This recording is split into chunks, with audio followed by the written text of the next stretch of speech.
esa esfinge que vemos allá en el Egipto es un deituso muy especial que en sí mismo contiene los secretos de la vida y de la muerte. Bajo la esfinge existe un templo secreto en el que están los 22 arcanos del tarot. La puerta de entrada, muy raros son los que la conocen. Bien vale la pena que estudiemos siempre los misterios de la esfinge. Ella permanece allá en el desierto, aguardando ser descifrada. En el fondo, la esfinge es el hombre mismo. Y esto es bastante interesante de por sí. La esfinge viene a indicarnos el sendero secreto que va a conducirnos inevitablemente hasta la liberación final. Develar el misterio de la esfinge, él lo indica. Mas cuán pocos son los que develan tal misterio. Quien llegue a descubrir todos los misterios de la esfinge se vuelve un sabio. Doctor, es cierto que los egipcios eran descendientes de los atlantes y que de ellos aprendieron los misterios como la cábala, etcétera, y que cuando vino el hundimiento, o sea, el diluvio, ellos transportaron la esfinge a Egipto. Si eso sucedió, ¿cómo lo pudieron haber hecho? Esto ciertamente, y en nombre de la verdad, tenemos que decir que la esfinge viene del Atlántico. La sociedad de Acaldana era una sociedad de sabios. Tenía siempre frente a su edificio la esfinge. Después de la sumersión del continente Atlante, entre las embravecidas olas del océano que lleva su nombre, la esfinge fue llevada al sur del África, que entonces, repito, se llamaba continente de Grabontzi, y posteriormente se le colocó en Egipto. Empero debemos afirmar con gran énfasis que también existen en Egipto muchas esfinges. Recordemos nosotros la calle de esfinges que hace poco se descubrió. Frente a cada esfinge blanca se halló una esfinge negra.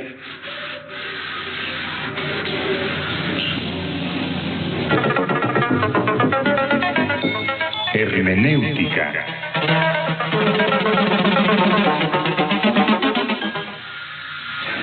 Doctor, ya que usted es el fundador y director de la Asociación Gnóstica de Estudios Antropológicos y Culturales, ¿qué nos puede decir acerca de Tlaloc y Tlaloca, fundadores de Tenochtitlan? Ciertamente nosotros los mexicanos tenemos aquí en nuestro país verdaderos portentos de sabiduría antigua. Indudablemente, Tlaloc, el dios de la lluvia, es un deituso que ciertamente existe, pero su verificación solo puede ser realizada por sujetos que hayan desarrollado los centros superiores del ser, es decir, la clarividencia, la intuición, la clariaudiencia, etc.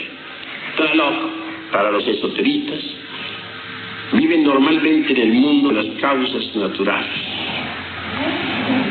El Tlalocan es precisamente un paraíso molecular, existente en la quinta coordenada. Los antiguos bien sabían de tal paraíso. En el Tlalocan están las criaturas de las aguas que obedecen a Tlaloc. Quiero referirme a los elementales de las aguas, citados por Felipe Teofasto, Bombastro de Ongein, Aureola, Paracelso. Así pues que todos estos deitusos de nuestro país tienen existencia real. En el fondo vienen a simbolizar exactamente lo mismo que las deidades cristianas. Recordemos que en el cristianismo tenemos ángeles, arcángeles, serafines, etcétera, etcétera, etcétera. Así también nuestros antepasados tenían sus cortes angélicas. Incuestionablemente todos los deitusos de nuestros antepasados eran ángeles. Son los mismos ángeles del cristianismo. Bien vale la pena que reflexionemos en todo eso. En cuanto a otros personajes, Hay que reflexionar un poco. Quetzalcóatl, por ejemplo, el Cristo mexicano, un hombre que encarnó en sí mismo el verbo, la palabra, una viva representación del Dios interior profundo. Se nos habla también de la gran Tenochtitlán. Indubitablemente que Huitzilopochtli fue el fundador, el esotérico de la gran Tenochtitlán. Huitzilopochtli es como un arcángel para los antiguos. Y en cuanto a nosotros, los miembros de la Asociación Gnóstica de Estudios Antropológicos y Culturales, le seguimos en el fondo recordando con gran amor. Es decir, le rendimos culto en nuestro corazón.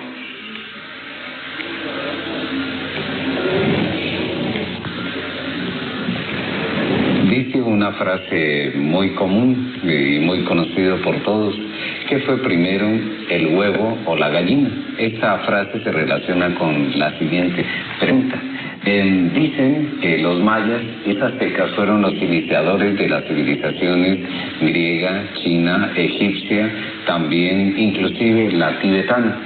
Si es este el caso, ¿es una realidad o es el caso contrario, que estas civilizaciones vinieron a formar las nuestras? Bueno, está interesante la pregunta. Para mi modo de ver y de entender, los mayas tienen su raíz en el continente sumergido Atlántico, enorme continente que otrora existiera en el océano que lleva su nombre. Los mayas entonces tuvieron una poderosa cultura. Antes de la sumersión de ese viejo continente, acaecida por el famoso diluvio universal, citado en tantas escrituras religiosas, los mayas emigraron ya hacia el Tíbet, ya hacia la India, ya hacia el Egipto, ya hacia Guatemala y Centroamérica, o Yucatán, etc. Pues los mayas fueron grandes civilizadores. No está de más recordar que algunas pirámides que actualmente existen en Egipto son de origen maya. Tampoco está de más recordar que aquellas palabras solemnes que el gran Kabir Jesús, el Cristo, pronunciara en el Gólgota, Elí, Elí, lama sabachthani, son mayas, traducidas exactamente al español por cualquier indito maya. Quieren decir: me oculto en la prealba de tu presencia. Jesús, el gran Kabir, aprendió el maya en el Tíbet. No debemos olvidar jamás que el naga maya tibetano tiene el mismo alfabeto. En el Tíbet se conoce el maya como el naga. Así que los mayas fueron siempre los grandes civilizadores, y su origen es Atlante. Poseen una sapiencia única. Hoy por hoy la sabiduría de los mayas se encuentra en secreto. Se cultiva en el silencio de la noche. En un futuro, tal sabiduría será entregada a la humanidad. Indubitablemente, el continente Atlante tuvo poderosa civilización. Los mayas representan en el fondo a este gran continente. La sapiencia de los mayas se ocultó entre los monasterios tibetanos, o en las pirámides de Egipto o de Yucatán. Muy pocos son los seres humanos que han podido conocer tal sapiencia. Los mayas conocían la energía atómica, etcétera, etcétera, etcétera.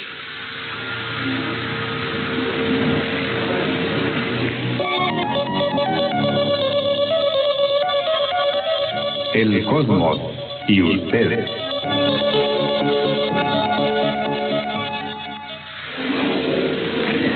El mundo, desde el punto de vista de la física, se envuelve fundamentalmente bajo la ley del 3, es decir, la fuerza negativa, la fuerza neutra y la fuerza positiva.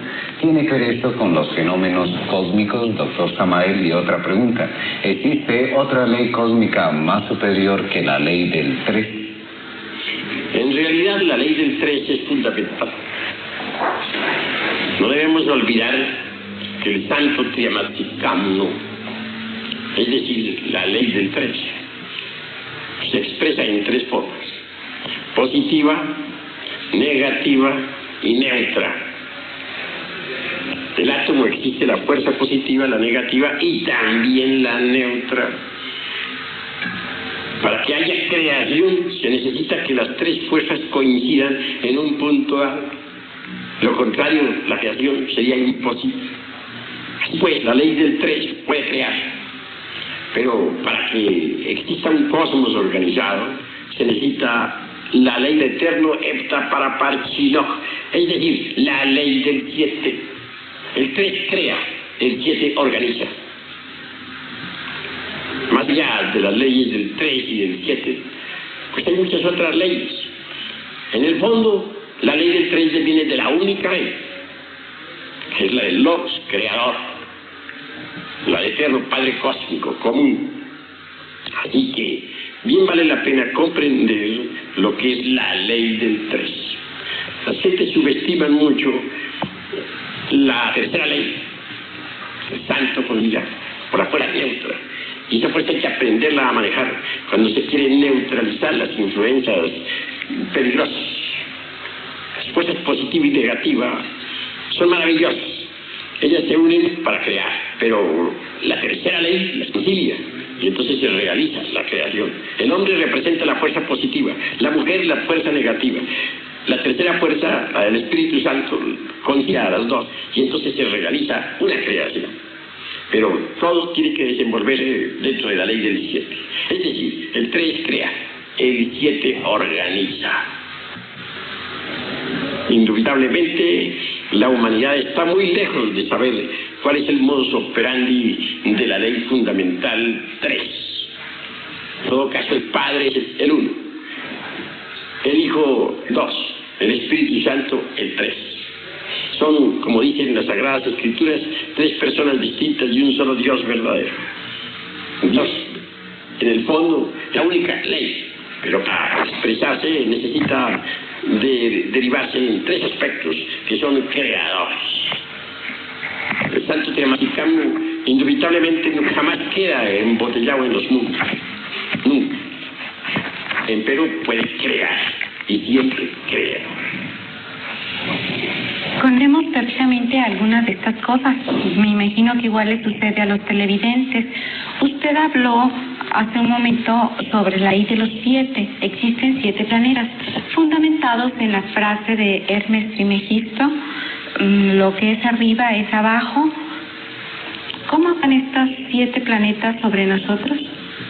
Bueno, obviamente existen 7 planetas bien conocidos en la astronomía. Pero dentro de nuestros estudios esotéricos nos interesan más bien los planetas psicológicos.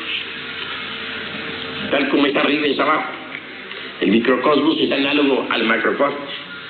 En nosotros, en nuestro interior, en nuestra psiquis, tenemos la viva representación de los 7 planetas. Empero, existen transmutaciones metálicas durante el trabajo de autorrealización íntima del ser. El viejo de los siglos, Saturno, debe convertirse en el niño, la luna. El Júpiter tonante que llevamos dentro debe transformarse realmente en el Mercurio de los sabios, en la inteligencia, en la sapiencia. En cuanto al guerrero belicoso,